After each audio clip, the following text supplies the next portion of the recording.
Welcome back, guys.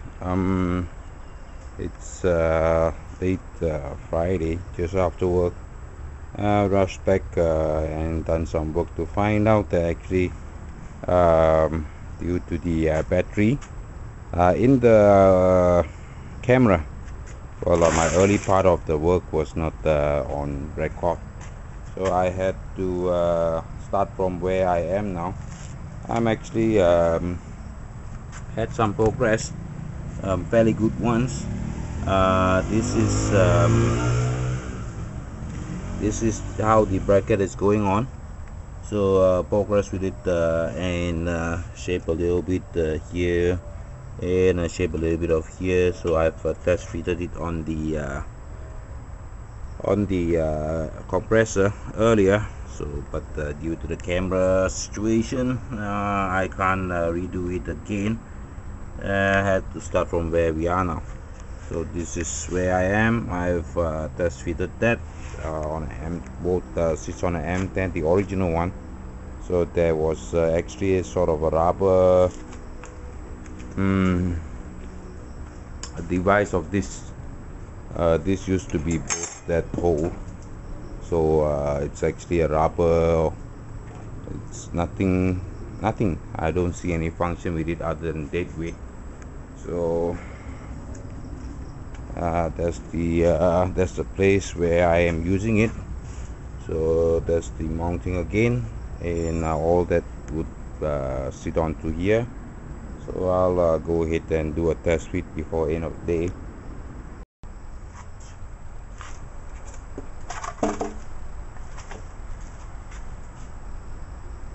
Just a quick test fit on this, and as predicted, there is a good fit on the whole setup here, and of course nothing is tied down. There is still two reinforced bracer that would go into it later on at the side.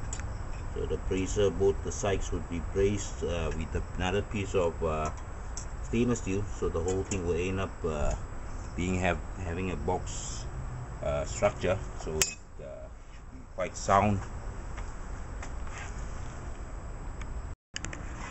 So let's take a closer look on the mounting for the compressor. Well, tight spot down here, I'm sorry mate. So there you go. That's the last piece of bolt where the cross member is the mounting spot, and plus another one, the last one that I've been struggling to go into. So I've managed that. It's much easier than the one in the charger. So there is three M10 mounting bolts that should hold the whole thing in assembly properly. So that's the mounting for the compressor, which I think is rock solid now. So next one would be the mounting plate. So I actually made up a mounting plate of sort, but it's a piece of steel, and I have been prohibited from spraying, so I have little choice but to go to Jerry's and look for another piece of M4 4 millimeters thickness stainless steel. So the that would hopefully be sufficient to hold the whole thing and prevent some torque from twisting action. So the final mounting plate for the end plate, I decided to make it out of stainless steel, so I don't have to paint it and not offend the neighbors. So should be not much of hopefully not much of adventure, you know, to get this in.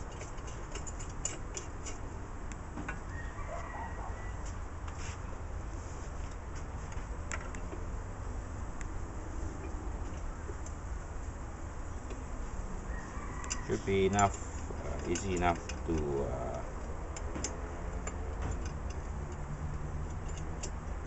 mount everything by hand without any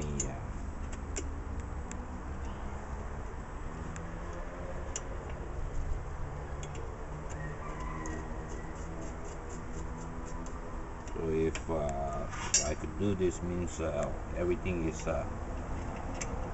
aligned naturally, so there will not be excessive stress, and the rubber thing should hopefully absorb the torque provided by the motor during the acceleration. So more or less it's all that, and just to tie it down then.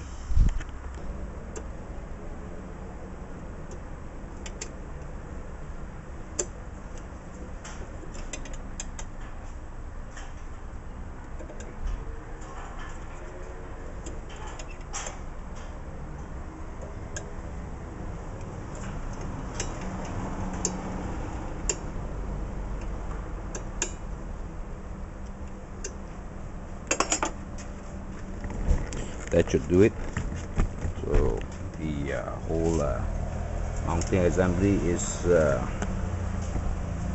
fastened on, and I did leave some extra holes here. This will be useful in a couple of weeks, I hope, or days. So there you go, guys.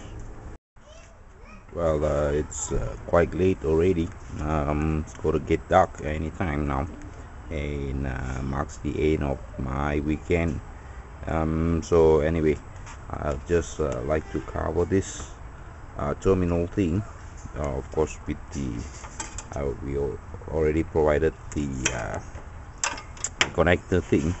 So, and during the unpacking, I saw a plastic bag containing stuff like this, and couldn't make up what it looks like. It looks like a gasket with 4 screws, and until now I figured out this is actually supposed to provide some look something like, yeah, it does fit there, so it means it would that's how it is sealed, and the 4 screws would do the additional so the what do you call, the socket corresponds like this, and this little angle thingy would face inside. Whole thing just pressed down with the of course with the I think I did put in the rubber, right? So the rubber should be in.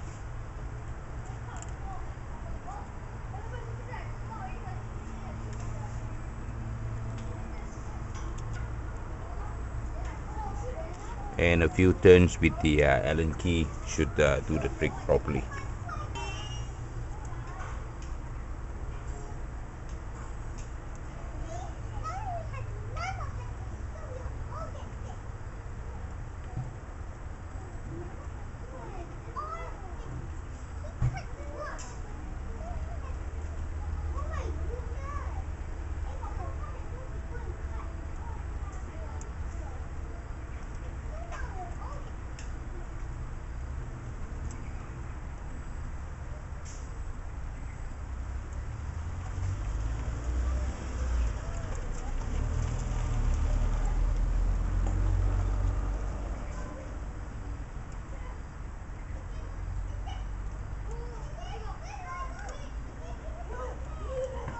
So that should keep the whole thing in there, and the wire would go back to the controller.